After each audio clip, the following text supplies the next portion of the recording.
Hello. Good morning. Thank you so much for taking the change and the time and everything. My pleasure. Right Place TV is a show for entrepreneurs, Thank you. and so they're always looking for new solutions, always looking for new things. So I don't have a copy of your book, and I usually read the book before I have the person on the show. But I'm really excited about your topic, and I'm really excited that you're going to be sharing how to make solutions. That's what I think a lot of entrepreneurs are having trouble with right now. They can't get to that solution part, and they're thinking bigger businesses have an advantage because they've got all this staff to work with. Yeah. So if you can, give us some principles that are for people who don't have that huge staff. They have a smaller team, but they want to get right to the solutions. Okay, so Yeah. I'm going to give you a brief introduction when we start, so people know where they are. Do you have a copy of the book you can hold up for us? Of Okay. course. Okay, cool. And then send me a JPEG in the email later, so I can, we're going to edit this into the show. Yeah, I'll do that. Okay. So, you want me primarily to be giving some advice to your audience on how to use the book, what to do. Right. How to use the book, what the book can do for them, and how to use the book, and and just explaining what solution focus is, how it can work for them. And so, shall I give them a quick intro to where the book's coming from and that kind of stuff? That would be great. Good. Okay.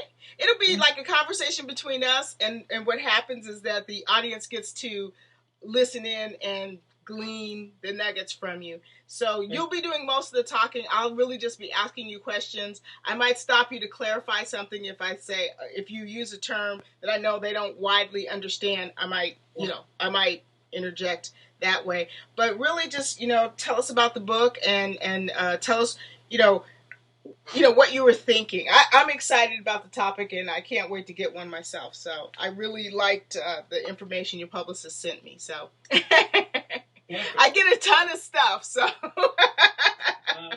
I'm very, very pleased that you could see something useful in it. Yes, I do. I like to.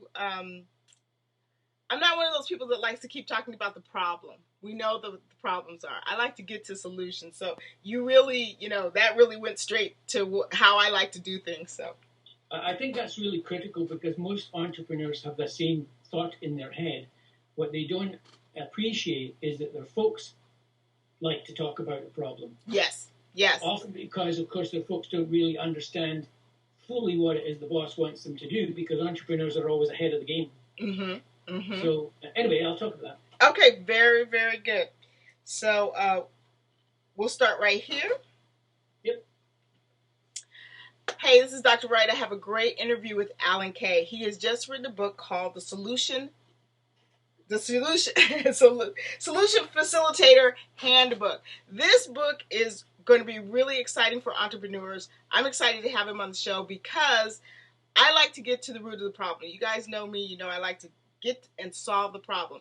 Entrepreneurs often have little problems inside their businesses that they cannot solve. They can't get the team to solve. And so then they're behind the 8 ball. So I have Alan Kay. He's going to talk to us about how to really make this work and how you can really create something in your business that's bigger than your business and move ahead. So welcome to Right Place TV. Thank you. I'm delighted. Can you show us the book really quick just so they can see the cover? Course, yes, absolutely. And so I should tell you that the idea actually I borrowed from a Harvard Business Review article many years ago, which talked about the issue that the monkeys, the problem monkeys in organization just cost money. And it was an article ahead of its time. But what I've noticed is there's lots of managers now, and also including entrepreneurs with whom I do work every so often, who are under pressure to make things happen, but they can't get their folks to do it because they're not quite sure what to do. And instead of getting on with it, of course, they rely on going back to discussing the problem, not the solutions. Right, in meetings where you're just talking about the problem, it almost, from the business owner standpoint, almost seems to make it worse. Yeah, exactly. So I I've been practicing this model myself with a wide range of clients. And I asked myself, how can I simplify it for people? Well, the first thing I did was I simplified the attention-getting title. Fry the monkeys, create a solution. I knew I'd upset the animal lovers, but it would get attention only to get people into the story. Yes. And so the book simplifies the proposition in 3 ways. Why we need to stop talking about problems, productivity, get results, etc., etc. What we can do about it, I call it the ingredients of the model, and the model is called solution focus. I'll talk about that in a second. And then lastly, how to make it happen.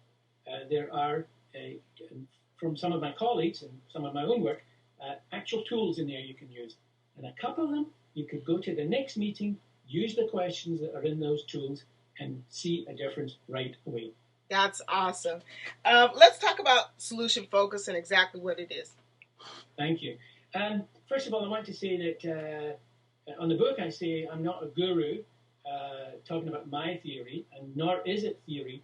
This all comes from the real world. It's been practiced in a variety of different spheres for quite a long time, and it's well researched. I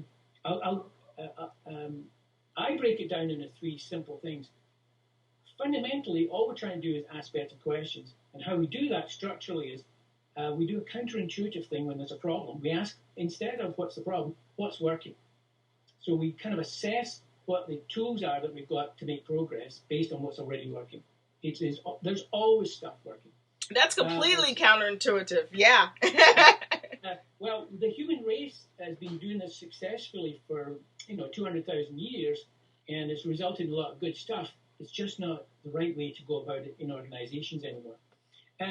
So the second part is, okay, if that's working, what would it look like when we made progress? What would be the outcome? And how would that look? What are the details of that? And then the last question, and this is one that people tend to trip themselves up over, even though they've managed to ask these counterintuitive questions, what would we do first? And all the research shows that when you get change happening, either in a situational, like a little part of a project, or a big change, the strategy for the organization, the best thing you can do is get people to go do something right away so they can see themselves doing it. Okay, so when you say do something right away, do we want to figure out a task and get them going? What? Yeah. Okay. I've got many great stories of working with clients on that level. A team that they had a real customer service issue. They had a front reception area. 150 people a day came in asking questions. The poor folks in the reception were under pressure, and the customers coming in were pretty worried about what was going to happen. And we did the work on a Friday morning. We described what the future looked like. And then one team said, we'll look after the front reception area.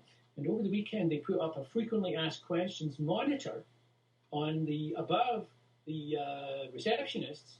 And that was one thing. But really what happened was the 100 and so staff of the organization, when they came in on Monday morning, they walked through the door and they saw the change that happened. And that's where you get traction, and sustainable traction, when you approach it that way. So it needs to be something the organization can really see, not just a mental thing that's going on in our head. Yeah, there's too much. Brainstorming is the worst for this. Fantastic ideas, but nothing happens because they're too big to take on. Yeah. You break it down, you slow it down and break it into little pieces. Go do something. Okay, very good. So, and of course, entrepreneurs are great at that. Go do something. Go do something. And reframe go do something in a way that they're enthusiastic about, because they notice what's working, notice what it might be looking like in the future without a problem, and they can see what they're going to go and do. Okay, that's pretty simple. And how are people reacting to the title? Because the title's pretty raw of your book. I have to confess, I'm a fully recovered ad guy. So advertising was my life for many years, and so I just dipped into my toolbox of how do you get people's attention. Now, it needed to be relevant, and it just needed to be also a bit provocative. Yes. What we do want to do is get rid of the monkeys. In fact, when people kindly ask me to sign a copy of the book, and I put a little note to them, what I say to them is, go, monkeys, go. Well, all we're trying to do is get the monkeys to go. Frying them, we'll leave that to people to decide whether or not it's a nice idea or not. Yes, frying them could just mean showing them the door. Are you doing any seminars that go along with this book and speaking gigs? Yeah, I'm got some of that coming up. I do a lot of presentations, and I use this model in the presentations I make. I did one recently on leadership to, actually in this case it was educators, on leadership and using the model.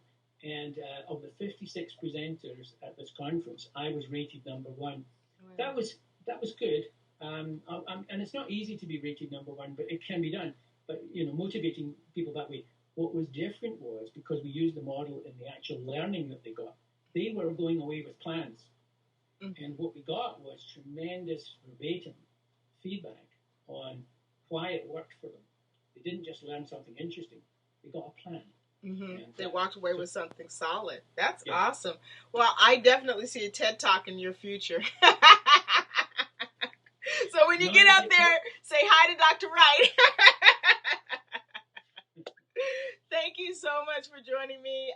We're going to give everybody the book cover, show everybody the book cover and where to get the book and your link so that they can follow up if they would like to be in some seminars with you. Thank you so much. Thank you. It's my pleasure. Bye-bye. Okay.